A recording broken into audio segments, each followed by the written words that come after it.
చెప్పు మంజు. మిమ్మల్ని ఒకటి అడగాలి సార్. అడుగు. సార్, ఒకటి, మణిమ గారిని అరెస్ట్ చేయాలి, లేకపోతే వదిలేయాలి. మా అత్తగారు కాబట్టి వదిలేస్తున్నాను అని ఎందుకు చెప్పారు?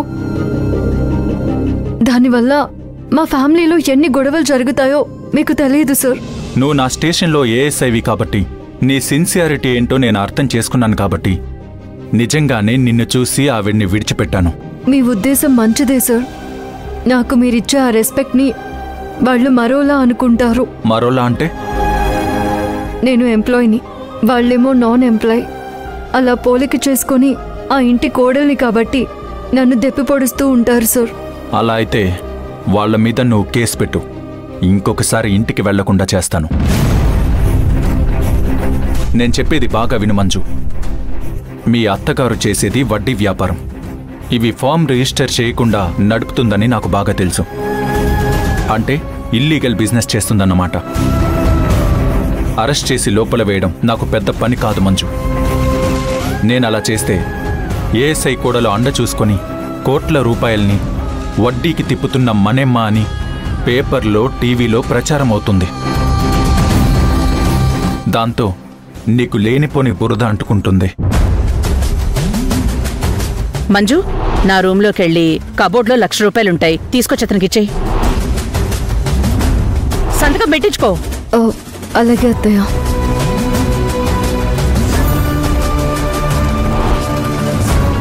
మరి ఇంతసేపు ఎందుకు కూర్చోబెట్టారు? అప్పుడే వదిలేయచ్చు కదా సార్. వెంటనే వదిలేశానే అనుకో, ఏఎస్ఐ అండతో బయటకొచ్చిన మణెమ్మ అని ఒక న్యూస్. రెండోది, నేను చేసింది తప్పు కాదు అనే కాంప్లెక్స్ మణెమ్మలో పెరిగిపోద్ది. అలాంటప్పుడు మణెమ్మ లాంటి వడ్డీ వ్యాపారస్తులు చాలామంది పెరిగిపోతారు. అది సొసైటీకి మంచిది కాదు. సో ఆవిడ చేసిన పనికి పనిష్మెంట్గా అంతసేపు కూర్చోబెట్టాను.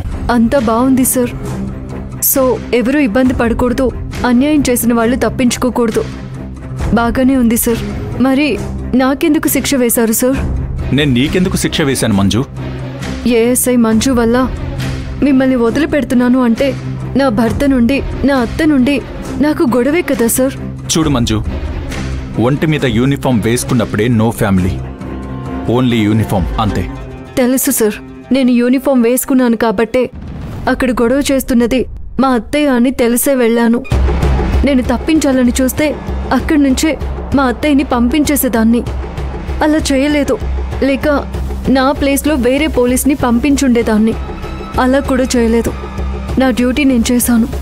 అక్కడ కూడా స్టేషన్కి తీసుకురాకుండా కానిస్టేబుల్కి నచ్చచెప్పి పంపించుండొచ్చు. అది చేయలేదు.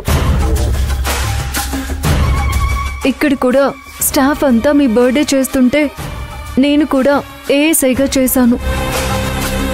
ఇదంతా పక్కన పెడితే, ఇంటికెళ్ళాక యూనిఫామ్ పక్కన పెడితే, ఆ ఇంటి కోడలిగా, సత్యగారి భార్యగా నా గురించి మీరు కూడా ఆలోచించాలి కదా.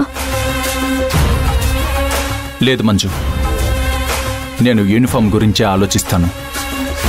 తీసిన తర్వాత ఆలోచించను. లేదు సార్, అర్థమైంది. వస్తాను. మంజు, నీ సిన్సియారిటీని మాత్రం అప్రిషియేట్ చేస్తున్నాను.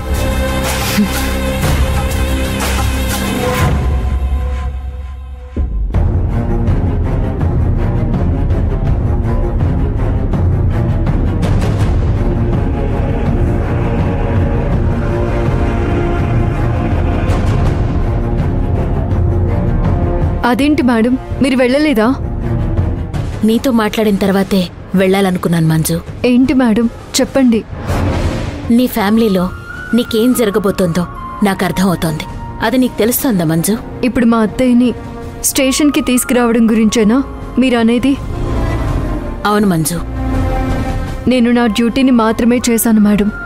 డ్యూటీ తర్వాత మంజు, నీకంటూ ఒక పర్సనల్ లైఫ్ ఉంటుంది. ఒక ఫ్యామిలీలో నువ్వొక భాగం. అది కూడా నువ్వు గుర్తుంచుకోవాలి మంజు. మేడం, ఇప్పుడే లోపల సిఐ గారిని అడిగాను. మణిమ్మ గారిని వదిలేయడం అనేది సిఐగా మీ ఇష్టం. అలాంటప్పుడు మా ఏఎస్ఐ గారు అత్తయ్య కాబట్టి వదిలేస్తున్నానని ఎందుకన్నారు అంటే ఏమన్నారో తెలుసా మేడం? ఏమంటారు? డ్యూటీ మైండ్గా ఆలోచించి నువ్వు కూడా కన్విన్స్ అయ్యేలా ఏదో ఒకటి చెప్పుంటారు. అవును మేడం, ఆయన కన్విన్స్ చేసింది కరెక్టే. ఒంటి మీద పోలీస్ డ్రెస్ పడ్డాక ఈవెన్ ఫ్యామిలీ గురించి కూడా ఆలోచించొద్దు అన్నారు. నువ్వు మీ విక్రమ్ సార్ లాగే థింక్ చేస్తే లైఫ్లో చాలా నష్టపోతావు. ఒక సిఐగా ఆయన చెప్పింది కరెక్టే, ఒక ఏఎస్ఐగా నేను చేసింది కరెక్టే కదా మేడం.